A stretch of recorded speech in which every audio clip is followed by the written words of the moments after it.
56세 중소기업을 이끌던 그도 퇴직 3년 만에 월세조차 감당하지 못하는 삶을 살게 될 줄은 몰랐습니다.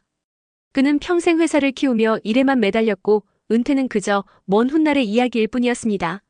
하지만 현실은 너무 빨리, 너무 차갑게 다가왔습니다. 나는 괜찮겠지라는 안일함은 중장년층이 가장 많이 하는 착각입니다. 직장에서 성공을 거두고 자녀도 어느 정도 성장했으며 내 집 한 채쯤은 갖고 있으니 노후도 무난할 것이라 믿는 거죠. 하지만 이 믿음은 생각보다 쉽게 깨집니다. 특히 퇴직 후 23년이 지나면서 문제는 수면 위로 올라옵니다. 소득이 끊기고 고정 지출은 그대로인데 이를 대체할 만한 수입원이 없다는 사실. 그때부터는 버텨내는 삶이 됩니다. 오늘 이야기할 3가지 사례는 실제로 은퇴 후 무계획 또는 과도한 기대 속에 몰락의 길을 걸은 사람들의 이야기입니다. 이 이야기를 통해 지금 우리가 어떤 준비를 해야 하는지, 어떤 위험을 피해야 하는지를 함께 고민해보고자 합니다. 첫 번째 사례는 바로 서두에 언급한 56세 중소기업 대표 이모 씨입니다. 이 씨는 20년간 소규모 제조업체를 운영하며 연매출 20억 수준까지 회사를 키웠습니다.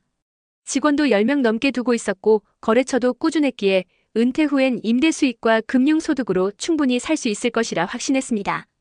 실제로 그는 3층짜리 건물도 하나 갖고 있었고 자녀도 해외 유학을 보낼 정도로 경제적으로 여유 있었습니다. 하지만 퇴직 후 1년이 지나고 문제가 발생하기 시작했습니다. 경기 침체로 세입자들이 빠져나가면서 건물에서 나오는 임대 수익이 반토막 났고 일부 층은 공실 상태가 계속됐습니다. 거기다 자녀의 학비, 생활비는 계속 들어갔고 그는 수익 없이 예금과 투자금만 줄어드는 걸 견디지 못해 주식에 손을 댔습니다. 그 결과는 참담했습니다. 은퇴 3년 차, 그는 월세 150만 원도 내기 힘든 상황에 놓였고 아내와는 경제 문제로 갈등이 깊어져 별거 상태에 들어갔습니다. 이 사례의 핵심은 노후를 위한 수입 구조가 얼마나 불안정한지 인식하지 못한 채 현실을 낙관한 것입니다. 중소기업 대표로 살아온 만큼 어떻게든 되겠지, 내 경험이 있으니 다시 일어설 수 있다는 자존심과 자신감이 문제였습니다. 은퇴 후 가장 먼저 필요한 것은 겸손입니다. 소득이 끊기면 과거는 아무 의미가 없습니다. 두 번째 사례는 59세 여성 박모 씨입니다. 그녀는 30년 공무원 생활을 마친 뒤 퇴직금과 연금으로 안정적인 노후를 기대했습니다. 그런데 뜻밖에도 연금을 제대로 받지 못하게 된 일이 벌어졌습니다.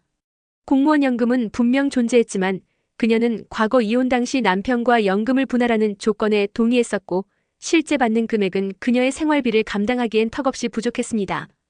게다가 퇴직 후엔 여행도 다니고 문화생활도 하며 평생 못 누렸던 삶을 즐기고 싶다는 욕심도 컸습니다. 그래서 퇴직금 일부를 활용해 친구들과 동업으로 작은 카페를 시작했지만 생각만큼 수익이 나지 않았습니다. 결국 생활비는 카드로 돌려막기 시작했고 이제는 연금을 전부 갚는 데 써야 하는 상황이 됐습니다. 이 사례에서 주목할 부분은 연금과 퇴직금이 있어도 절대적인 해답이 되지 않는다는 점입니다. 연금은 고정적이지만 변동성 있는 소비, 예상치 못한 의료비 또는 사업 실패 등은 쉽게 그 균형을 무너뜨립니다.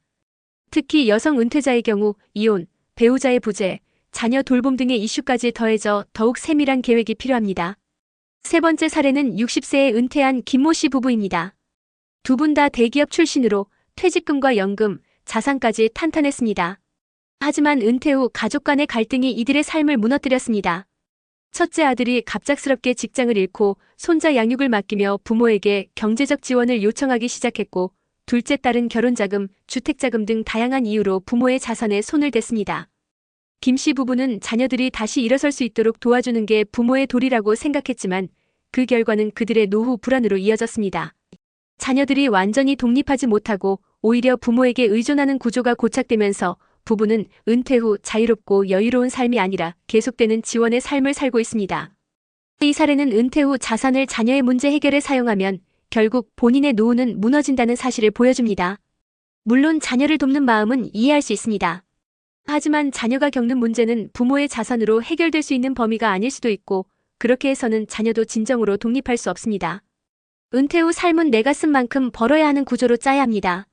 막연한 낙관이나 과거에 대한 집착, 자녀에 대한 과도한 지원은 모두 위험한 선택입니다. 현실적으로 노후를 준비하려면 3가지가 필요합니다. 첫째, 현금 흐름을 유지할 수 있는 수입원. 둘째, 최소 20년 이상을 보장할 수 있는 소비 패턴 점검. 셋째, 건강과 돌봄에 대비할 수 있는 계획입니다. 지금도 늦지 않았습니다. 은퇴를 앞두고 있다면 혹은 이미 은퇴한 상태라면 지금부터라도 내가 지금 얼마나 쓰고 있고 앞으로 얼마나 쓸 것이면 그것을 어떻게 채울 것인가를 점검해야 합니다. 이 영상을 보는 여러분에게 묻고 싶습니다. 지금 당신은 어떤 계획을 세우고 계신가요? 내가 벌었던 돈이 아니라 앞으로 벌 수 있는 구조에 주목해야 합니다. 누구든 경제적 몰락의 주인공이 될 수 있고 누구든 준비만 되어 있다면 우아한 노후의 주인공이 될 수 있습니다. 지금 이 순간 당신의 노후를 다시 설계해 보시길 바랍니다. 이제 그 흐름을 이어서 왜 많은 사람들이 은퇴 후 경제적 몰락을 겪는지에 대한 구조적 원인과 우리가 준비할 수 있는 구체적 방법을 과학적, 통계적 근거를 통해 짚어보겠습니다. 많은 중장년층이 겪는 가장 큰 오해 중 하나는 노후는 은퇴 시점부터 시작된다는 생각입니다. 하지만 노후는 은퇴와 동시에 시작되는 것이 아니라 이미 40대부터 조용히 준비되어야 하는 시기입니다. 이와 관련해 한국보건사회연구원이 발표한 보고서에 따르면 은퇴 후 5년 이내에 자산의 35% 이상이 사라지는 경우가 전체의 47%에 달합니다.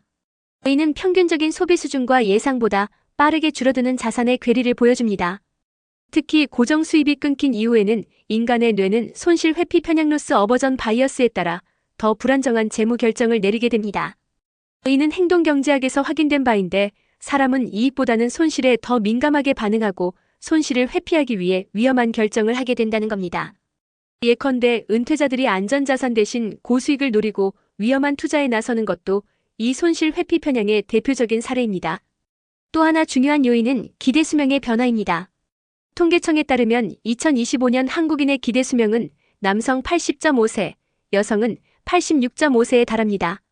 문제는 여기에 건강 수명 실제로 건강하게 활동할 수 있는 연령은 각각 66세, 69세로 그 격차가 무려 15년에서 17년에 달한다는 점입니다. 이는 단순한 경제적 준비뿐 아니라 의료비용, 간병비용, 그리고 돌봄의 문제가 복합적으로 노후를 위협하게 된다는 뜻입니다. 예를 들어 70대 중반 이후 요양시설을 이용하게 될 경우 월 평균 비용은 100만 원 이상이 드는데 이는 일반 국민연금 수령액 평균 약 60만 원으로는 턱없이 부족한 수준입니다. 그리고 이 지출은 일회성이 아니라 2년 5년 이상 지속됩니다. 여기에 치매, 뇌졸중 등의 중증 질환이 발생하면 한 해 수천만 원까지도 나가는 경우가 허다하죠. 이런 위험 속에서도 많은 사람들이 여전히 나는 괜찮겠지라고 생각하는 이유는 노후 리스크가 눈에 보이지 않기 때문입니다. 건강은 괜찮은 듯하고 자산도 아직은 남아있고 자녀도 도와주겠지 싶고 하지만 리스크는 그렇게 조용히 다가와 어느 날 모든 균형을 무너뜨립니다. 그렇다면 어떻게 준비해야 할까요? 현실적인 해결책은 다음 3가지 방향으로 정리할 수 있습니다. 1. 지속 가능한 현금 흐름 수단 확보. 노후에는 자산보다 현금 흐름이 더 중요합니다. 자산은 한 번 쓰면 줄어들지만 현금 흐름은 매달 나를 지탱해주는 경제적 호흡기와도 같습니다. 이 관점에서 보면 단순한 저축보다는 작은 월세 수입, 소규모 온라인 판매, 강의, 콘텐츠 제작, 자문 등 은퇴 후 가능한 소득 활동을 미리 설계해야 합니다. 요즘은 시니어 유튜브, 블로그, 공예, 책 출판 등의 방법도 많이 활용되고 있습니다. 2. 비가역적 지출 줄이기. 비가역적 지출이란 한 번 선택하면 되돌리기 힘든 큰 지출을 말합니다. 예를 들어 자녀의 주택 자금 지원, 고급차 구매, 무리한 투자 등이 대표적입니다. 노후에는 이런 되돌릴 수 없는 소비를 최소화하고 가변 지출 문화생활, 여행 등은 유연하게 조정할 수 있는 구조로 만들어야 합니다. 3. 건강 수명 연장 전략. 단순히 오래 사는 것이 아니라 건강하게 오래 사는 것이 목표입니다. 이를 위해 50대부터는 꾸준한 운동, 정기적인 검진, 영양관리뿐 아니라 인지력 훈련과 사회적 교류도 중요합니다. 예를 들어 서울대학교병원이 진행한 장기 연구에서 주 3회 이상 걷기 운동을 하는 60대 그룹은 치매 발생률이 40% 이상 낮았다는 결과가 있었습니다. 건강은 준비하면 줄일 수 있는 가장 확실한 비용 절감 요소입니다. 지금 당신이 앉아있는 그 자리에서 이 질문을 스스로에게 해보세요. 내가 다음 달 수입 없이 6개월을 살 수 있는가?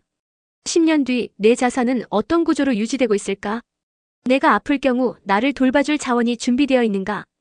이 질문에 명확하게 답할 수 없다면 지금이 바로 행동해야 할 때입니다. 늦지 않았습니다. 늦은 것은 준비하지 않는 사람에게만 찾아옵니다. 지금이라도 계획을 바꾸고 지출을 점검하고 수입원을 마련하고 건강을 챙기면 됩니다. 그것이 바로 우아한 퇴직의 시작점입니다.